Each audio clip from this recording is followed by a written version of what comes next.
For most of my life, I was overdoing everything. I had this little voice in my head telling me that I had to go above and beyond in order to be enough. And that pretty much existed in every sphere of my life. I started this channel because I realized how wrong I was. And I wanted to find my way to encourage people in the process of simplifying and slowing down and building into who you are as a unique individual. But I had to let a lot of things go in order to get to that place for myself. And it's still a journey, which is a cheesy way of putting it. But these are 11 things that I quit in order to simplify my life. So number one is morning routines. I used to think that a morning routine was absolutely essential to set myself up for the day, and I've honestly tried it for years and never found that I was particularly consistent with them. And especially since becoming a mom, I found them really difficult because now I'm contending with my needs and my kids' needs, and my kids are not the same every day, and their needs always feel urgent, to them at least. And when I became a stay-at-home mom, I had it in my mind we would get some kind of consistency in place of things that we always do and kind of a checklist that we're working through. But what I found is that instead, I really just prefer to go slowly in the mornings and to respond to our individual needs in the order that they come up. Certainly there are things that just sort of have to happen every morning, like I have to brush my teeth, I have to wash my face, we have to have breakfast. I always make my coffee. I am pretty religious about that. But aside from that, just giving myself that flexibility and that freedom and the slowness has been one of the best things that I've done in order to make our days start smoothly. So ultimately that goal that I was talking about before of like I need a routine in order to set myself up for the day, actually kind of scaling back on that, not being strict in our mornings has given me what I ultimately wanted. Number two is leaving a messy bed. I've quit that, or I'm working on it. It's kind of a new thing, but I never used to be someone who would make the bed every morning, and I actually still don't. We have a pretty basic bed. We do a fitted sheet, and then we do a duvet comforter and 2 pillows, one for me and one for my husband, and that's it. So what I do in the morning is I simply straighten the pillows, and then I take the duvet comforter and I fold it in half, and then I take a throw blanket that we have and I drape the throw over the duvet comforter. And so it ends up looking tidy and it gives the bed a chance to air out. And that's really all that I needed in order to, feel like I could walk into the room and not have that silent to-do list go off in my head of that looks really messy, you should clean up, blah, blah, blah. So I quit doing that, but I didn't quite go to the extreme of making the bed, heaven forbid. The next thing on my list, oh my goodness, you're a dork. And number 3 is wearing full makeup. I've quit that. And in case you're wondering, has anyone mentioned it like in your real life? Yes. So I wear full makeup when I do YouTube, when I go on camera, and when I go to church. And then, occasionally, if I go out with a girlfriend or go out on a date with my husband, then I would probably put it on. Outside of that, most days I wear nothing. In the past, I would do like teensy bit, like not full makeup, but I would do a little bit. But more and more I'm just like, nah, it's fine. This is my face. It is what it is. And for me, it's kind of freeing. It's like, yeah, there's some discoloration in my skin, but yeah, I don't know. I just don't feel like I need it anymore. I guess I can't really explain it, but I do like the freedom. For me, makeup was never something that was like fun or creative. I think it is for a lot of women. For me, it was more just this tedious chore to be checked off every day. And so giving myself the freedom of, I do it once or twice a week has been something that I really have been happy with. Number 4 is always having inputs. So I read about this in a few different books, definitely Digital Minimalism and The Ruthless Elimination of Hurry, which are both books that for me were life-changing. And in both of them, they talked about the importance of silence and solitude. And solitude in particular isn't just about time alone. It's also about time not receiving inputs from other sources. So you're not listening to a book on tape, not on tape, nobody does that anymore. You're not listening to an audiobook or a podcast or watching a YouTube video. You are literally allowing for silence. That's not an easy thing for me. I feel like I'm still very much adjusting to it. I think one of the things that is talked about in the book Digital Minimalism is the importance of replacing the habit that you're trying to let go of with new habits. So maybe the time that you would have spent watching TV is now being replaced with going for a walk. I also noticed with something within myself, which is I started to come across YouTube videos. They were slower paced and they had a lot of ambient noise in the background. So a woman washing dishes and you could hear the sound of the water sloshing. It wasn't like ASMR because I don't know, I haven't listened to like every ASMR creator out there, but a lot of them, it feels a little bit fake. The sounds feel fake or they're too fast or something. It was more of like slow living content where it really is at the pace of life. And I was like, why am I craving this?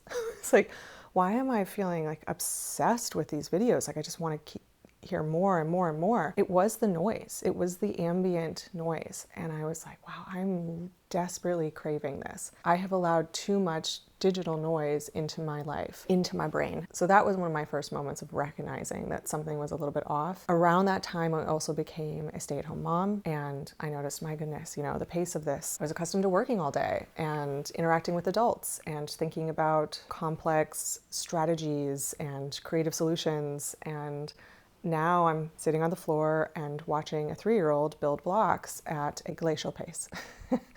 And that was a big adjustment for me. And it still is. I'm still working on that. So I was noticing that when I was with my kids, I was constantly tempted to listen to something, and I knew that wasn't in their best interest and it distracted me from them. And so that is something that I quit, and I've been working on quitting it. But it's part of the reason I switched to a flip phone. So that's still very much something in progress, but something I wanted to share, kind of the in progress part of quitting. The other thing that I learned, and I learned this in the Ruthless Elimination of Hurry, is the author John Mark Comer connected the idea of silence and solitude to the practices of Jesus. And he observed that, Jesus, he would go out into the wilderness quite a bit in order to connect with God. And the author was suggesting that all of the digital noise, all of the busyness, all of the overwhelm of modern life were things that would get in the way of connection with God. So the inputs are something that I'm wanting to eliminate from my life. The silence and solitude is something that I'm wanting to build into my life because I want to prioritize that relationship.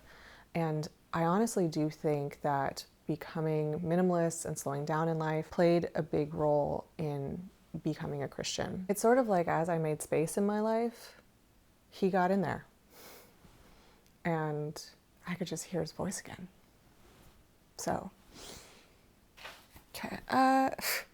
The next thing on the list, number 5, I think, is jumping on sales. Now, I do want to clarify with this.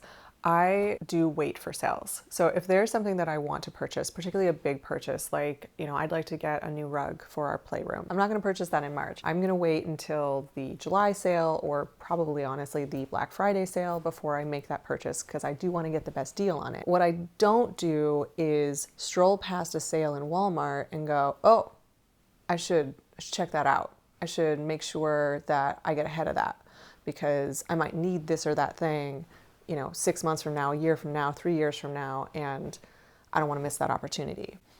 There's a couple of reasons that I don't do that. I worked in marketing, so I kind of know that those sales are rolling around. But the other reason is that I really just want to trust God that He is going to provide me what I need when I need it. Now, I'm not saying you can't jump on a sale if it is something that you need and you happen to come across it. That is provision. All right, so kind of in line with that is I quit buying the cheapest foods that I could possibly get my hands on. Before I get into this, I do want to clarify, if you are in a position in life where you need to be purchasing the cheapest foods that you can possibly get your hands on, then keep doing that. I'm not here trying to shame anyone for buying cheaper foods, for not prioritizing, food more in their budget. This is absolutely a personal decision that everyone has to make based on what their budget is. And you'll see that I'm not doing this like 100%.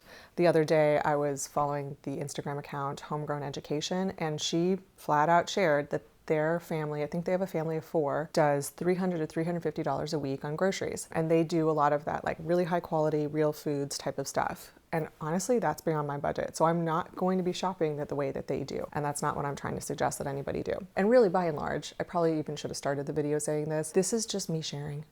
This is just some ideas. They're not going to fit everybody. Think of this video more as a practice of thinking through, is there anything that's going on in my life that I could quit, that I could eliminate, that is placing an unnecessary burden on you, or is more about you trying to control something than it is about you serving your needs. And that's what it was with the food for me. It was more about me just really having this tight handle of control over our family's sustenance and our budget, to the point where I didn't have very much trust in God. Basically, I decided to make a switch, not entirely in everything that I purchased, but I decided to make one change, which is rather than buying commercial grade meat, I don't even know if that's what it's called, but I think you get the idea. I started sourcing our meat from a regenerative farmer in our area. So that's it. That's the only change I made. And for me, it was kind of an act of trust that we could spend a little bit more money in that area in our budget and, trust that things were going to be okay. The next thing is I quit working against my values. So for years, I worked for an employer that had very clear values that didn't align with mine. And I just kept working there despite the fact that I was really uncomfortable with it. That was because I was scared and I thought I couldn't find anything better. And I thought I needed to provide for my family in that way, mostly just because I was scared and making up various justifications. There's lots of employers in the country who would have been a better fit for me. And, at this point, we've decided that I'm going to be home with the kids, so it's sort of irrelevant. But if I do ever get back to a place where I'm going to be pursuing employment somewhere, then that is something that I'm just not willing to do anymore. 5, 6, 7. So we're on 8. All right, number 8 is expecting homemaking to be effortless. I've quit that.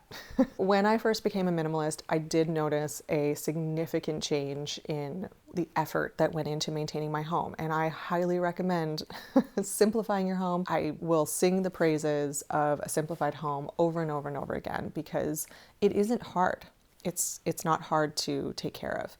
However, it isn't effortless either. And I noticed that there were times where I was still putting in that effort and still having to build habits around, maintaining the home and still having to organize it and still having to declutter at times. And I noticed there were times where I was thinking, I've done this wrong. I need to let go of more. We need to downsize again. And I would even get into this headspace of condemning the stuff that we had. And I finally realized, nope.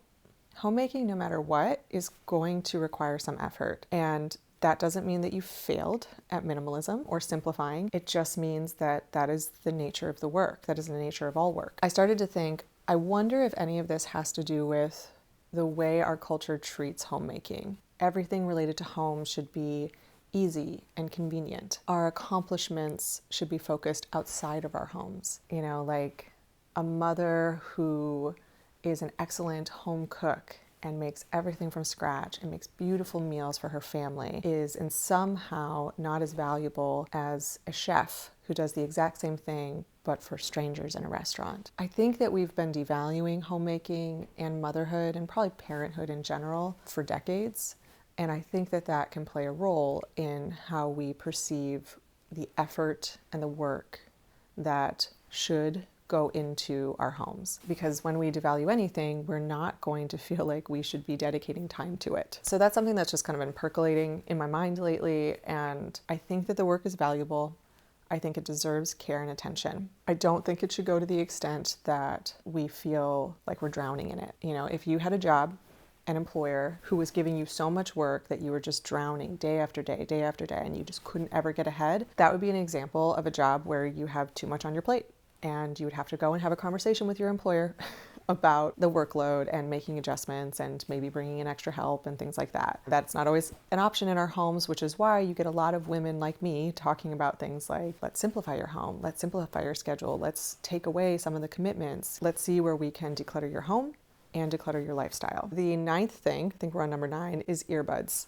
I quit earbuds. For me, it was just too tempting to sneak them away in my ear, have my hair cover it, and pretend like I was participating in things that I wasn't participating in because I was actually listening to something on my phone. I know a lot of people will suggest them because, hey, you can take in a lot of content, listen to tons of books, learn tons of things, and just be getting around, getting things done, no problem, when you have earbuds in. And if you have better boundaries with technology than I do, go crazy. But I didn't have great boundaries, so I quit those. After I decluttered our home for the first time, kind of that big initial declutter that I did, every time that I would go shopping and I would be considering something that I might purchase, I would think to myself, where is this going to go in my house? And what I liked about it is it was a very non-emotional way of evaluating whether or not I really needed something, I had the space for something. And that practice was very simple. It was very fact-based. Like, my home is what it is. If I don't have a space for it, or I have to create a space for it by letting go of something else, I'm just